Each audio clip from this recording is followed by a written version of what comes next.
Mobile फनजों रायज्लायनाय मैया खोनाबाय आं सोरबा हौवाजों दोनखारलांनाय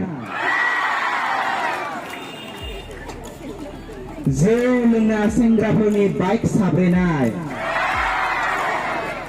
सिख्लाफोरखौ उनाव दिखांना बेरायलाबायनाय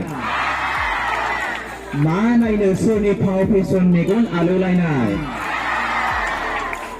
बुंब्ला जायो एसेयावनो दाय गोसो थोनायखौ मोनाबा लायो बुहुमनिफ्राय बिदाय अखा नायब्लानो बांगाल हौवाफोरजों खारनाय सोरबा गथ' थाखानाय बुरै हिनजावजों दोनखारलांनाय उनाव फिसाया निउज चेनेलाव खाराव माराव जाना गाबनाय बेसे नायबावनो दुखुसो नाङो मालायनि बिखा गावनाय लाना खाग्रायाबोथ' बेनोसै खम नंला गथ' गोनांखौसो नोजोर होसै मालायनि संसार जानाय न'खर सेफायना गोजोनसै जानांगौ सिख्लाफोरा साइज गैला बेनिखायनो बुरैखौल' नोजोर होसै बांद्राय लास्ट मोनसे आवरायनोसै गोबां दं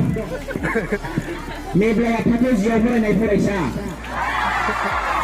गोसो थोनायखौ लाना बेरायो बियो खालि फुजा मेला बिरि थांखु थोला जेबो थोला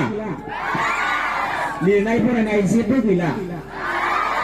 बिब्दिजोंनो दिन बारहोग्रा जाबाय दानि फरायसा बेखिनिखौनो आवरायबाय आङो लोगोसे जोबथारनायाव 2023 इं मायथाइया बयनिबो थाखाय गाहाम लाबोथों लोगोसे बयबो साक्सेस जाथों बेखौनो आं आसा खालामबाय गोजोन्थों।